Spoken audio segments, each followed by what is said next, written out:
The following is a video about how to install the JCR tire carrier on the back bumper of the JCR Vanguard bumper. As you already know, the tire carrier itself is a single point pivot. Given the way it was engineered, I predict it would have had issues getting water in the door, as well as the backup camera being displaced, a license plate not working well, and all in all, having it connect to the door full time, in my opinion, distracted from the usability of the product itself. So hopefully this video helps you in making your purchasing decisions. I'm about to install the tire carrier that I purchased from JCR. So basically, if you follow the video, you're going to remove the grommet, you're going to put in their post, put the tire carrier on there, and then you put a big plate on top of this space here. So excuse me as I lift the plate. So this big plate goes right here. So for that plate to work, it goes flat flush against your paint. So you can put that big steel plate up against your paint. And these two vents will need to be completely removed. So from inside the door, if you follow the video, you remove those vents. So for those of you who visit automated car washes that are manned by people, what happens is when you drive your vehicle into the car wash, they're gonna hit the back of your car with a pressure washer, especially if you have a spare tire back there, because the automated car wash will not wash the back door. So they're gonna hit it with a pressure washer. So just imagine these being gone, having those big vents in that steel plate with that metal pressed up against your painted door. These are gone, so water's gonna come spraying in with the pressure washer, falling inside this space, and more importantly, down into this space, which is gonna fill this cavity with water. On top of that, the vents to drain that water are quite small and certainly will get filled with garbage over time, causing a rust situation on this door. I'm going to say it's a really poor design by JCR, something I would not be comfortable with whatsoever. Okay, so I took a moment just to pop these out so we could kind of get a sense of magnitude of the amount of water that could possibly pour into this thing with the pressure washer. Be the tire carrier pressed hard up against the paint, which I'm not a fan of right off the bat, because the moment this paint starts to get scratched up, this will be a rust point. Just a place for corrosion is what concerns me. So just imagine all the water that's going to flow through this deal here if a pressure washer was to hit it. Okay, after a whole lot of thinking, I think I have a couple ideas. So once again, we're trying to solve for this. I mean, it's just downright irresponsible to let water flow into that. So quickly come over here, and you'll see that this is a rubber mat that's 1/8 inch.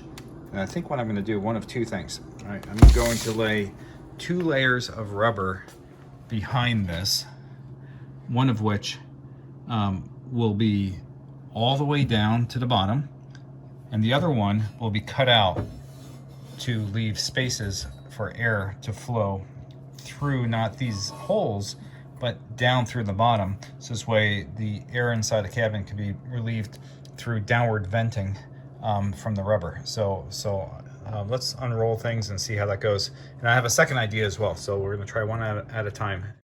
This is the rubber product I use for the tire carrier and can be found on Amazon. Rubber, and it's 17.5 inches wide, which is absolutely perfect as a cutout for this metal plate. So I'm going to cut the perimeter of the metal plate out. That'll give me the basis of this, mark the holes, so that'll work out fairly well.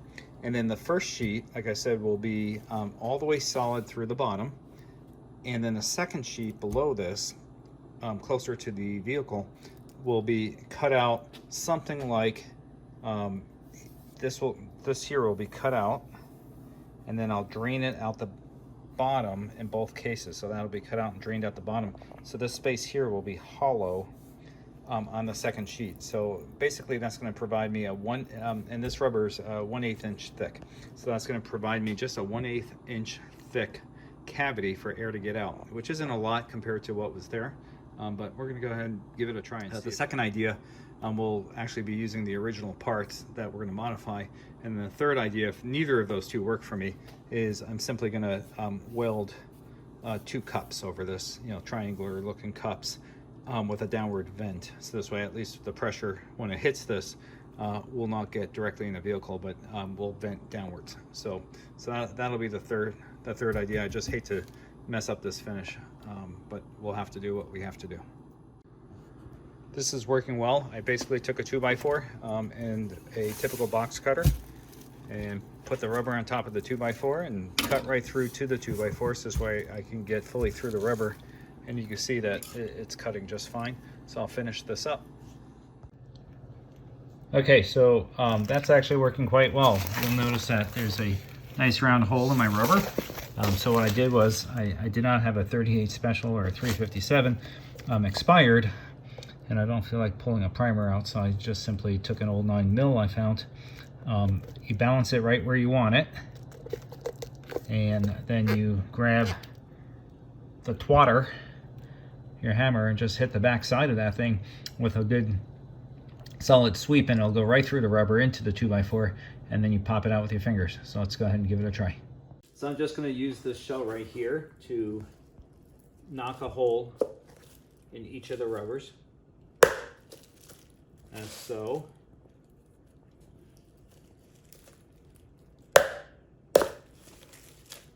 And then basically pop out each rubber for the bolt hole. Okay, that's the back side of it. You can see the holes line up just perfectly. I mean, this is going to be ideal. So I'm going to just do one. I'm going to hang it up, kind of get a feel for it. For now, I'm going to leave the plastic on it just so it doesn't get too sticky against the paint. This isn't sticky per se. It's just keeps it from sticking together. So the plastic doesn't bother me for the meantime, and I just want to get a feel for how it looks. Okay, here's what I would say. Vents or no vents, this piece of rubber, JCR should just include something like this no matter what. This whole thing's disgusting, the way they built this. But let's say even without the vents, putting this 1/8 inch piece of rubber in here and bolting this down, once I trim it up cleaner, would make this a far better installation. And even if I cut these vents back out, just having a rubber there up against this paint would be much more comfortable than letting water run down the seam without any sense of gasket. So very disappointing that they didn't do this. But anyway, I have 1/8 inch rubber here. So I'm going to cut one more just like that. And once again, for that other one, we're just going to cut these out underneath it, leaving a 1/8 inch gap at the bottom, just to see if that's enough air vent coming out when I torque it down onto this thing. If not, I took it back off. I'm going to trim the corners and such right around this metal. So all it is a quick trim all the way around. I'll make it nice and tight across the edge. You can see where, if you look carefully, I'm just going to trim right down there and get that nice and clean. That's a finished result. Looks pretty dang good. I'm going to start a second one so I could get 2 back to back for a total of 1/4 inch. I have 2 of them back to back. And again, this thin plastic stuff will come off. I'm trying to keep them clean. Finally, we have this mounted. We have 2 bits of rubber on there, 1/4 inch from the paint. And why I did 2, not 1. If you look carefully back here, now the idea is I'm going to trace the outline for each of these holes, and then cut out the first version of this all the way down to the bottom of the rubber, leaving 1/8 inch air release while the other one covers water from coming in. So I'm going to see if that's enough air release to make me feel comfortable, and if not, I have a second plan. These are the marks I'm going to cut out with the knife real quick, and then we'll take it to the next step after that. Okay, voila, very quick and easy. So I'm going to do a quick test to see if I feel like that 1/16 inch will be enough to actually make this work. By using the extra pieces I just cut out and wedging just a piece of rubber in there, that leaves me right down in here a 1/8 of an inch gap that air can exit out of downwards if I was to take the second piece that I just cut those 2 squares in and just create an exit path down. So this way all the air can exit downwards. Water wouldn't be able to get past, permeate through this first layer. And then we have air ventilation going downwards. So as I look at this 1/8 inch and trying to get a feel for what it would look like down in there for air, I don't feel like it's nearly enough airflow to take care of what was sitting here previously.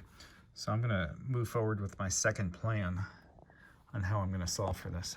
So my second plan is to cut 2 of these that look exactly like this one here, whereas both of which would give me 1/4 of an inch from the yellow to the metal plate. The yellow on my Jeep, obviously, the metal of the Jeep itself, the back of the door, to the metal plate. And then if I was to trim this edge off of this vent, trim this edge very carefully, I will actually have a working vent up to the point where, I am so sorry about my bad filming, but up to the point where this can move just a little bit like this. And I'm feeling like I would get actually enough airflow through this thing, and certainly will stop water permeating. So I'm gonna work on that next. So I'm gonna cut a second one that looks just like this, since I was able to cut 3 total, and see how that looks. Okay, so I have 2 of these now that are exact copies of one another, and I am going to mount it up there and see what it looks like to get a 1/4 inch gap between the metal and the steel. It's actually aluminum of the door. I'm super liking this. So I have 2 layers of rubber plus the metal. When that thing closes up there, that's gonna be just a wonderful 1/4 inch 1/4 inch gasket. And then let's take a look at it from the inside. And from the inside, if we look carefully, we're gonna go ahead and press it up against there, and I have a 1/4 inch gap. So finally, I could do a couple things. I could take the first one that I cut out and make it the first layer that's completely covering up these holes. So this way we have no water penetration through these holes. And then I'll just use this small 1/8 inch gap to drain water and or air downwards. The second thing I'm going to try is this 1/4 inch here should be enough for those plastic vents to fit in this space. So I'm going to cut up those plastic vents right now, try to fit one in there and see how it looks. This is what we call the point of no return. We're going to go ahead and trim off this front edge, being careful that it's actually the front edge, not the back edge. And what will happen is this rubber gasket will sit right back where it used to be. This whole front edge will be removed. And if I did this well, this little space here will be within that 1/4 inch and it will actually fit. So let's give it a try and see where we go. There we have it. The funny thing is my significant other came and shut the garage door for obvious reasons. This was actually quite noisy, but it only took about 2 minutes to trim this up. And I have it fairly flat. So let's go ahead and give it a try. I'm going to put these back.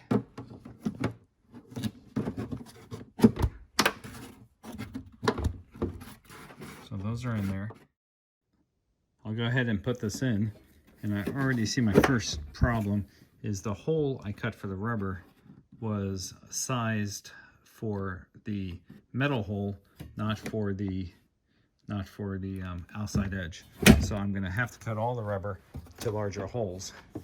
I'm going to go ahead and place these correct side up. So that's actually this way. I put a small arrow up here just so I don't lose orientation, but basically get these centered right in the hole where they should be. And then I'm gonna draw an outline around it, and then I'll recut these. So the key to cutting these right size is I'm gonna overcut them slightly, as ultimately, if I have the cut further out than the line, it's still doing exactly what I want it to do. I just simply don't need that much gasket on each side of these holes. So I'm going to overcut these, but use the lines as guidance for the cutting. Give you a visual. This fits very comfortably in each hole, and then it'll give me a little slop with the rubber to ensure that it fits just fine. If it's going to be too tight, we'll definitely bind up some rubber, so we don't want to do that. So I'll cut the second one, and we'll see where we go from there. I'm liking it. It looks like it's going to work out just fine. If you look down here, you can see where the rubber just gets outside the plastic, and I think that'll work out fine. So I have 2 of those now cut out, and let's go ahead and mount it and see what we get. We have the bracket on. You can see that we have both pieces of rubber on there for a total of 1/4 inch. I'm going to try to get down in here, but you can see, if you look carefully, the vented components in there. So if the water hit this, it would actually fall down. And I think the challenge I have is if it falls down, it has nowhere to drain. So you can see, if you look carefully, this actually opens up fairly well. So I'm real pleased with this. This is going to work for me. I just might have to create a drain channel for the water to get out. And this is what I decided to do. So, of course, the vents go in here. And then what I decided to do was to alternate the cuts through here, because I really didn't want to break the rubber seal just because it'll cause an uncontrollable gap. So I ended up cutting down into the first layer downwards and into the second layer upwards, leaving a hole in each. So when I bolt that down, water will work itself out here without a problem, just in case some water gets in there. So I think I'm done. I'm going to put this thing together and see how she looks. And I did widen this gap as well.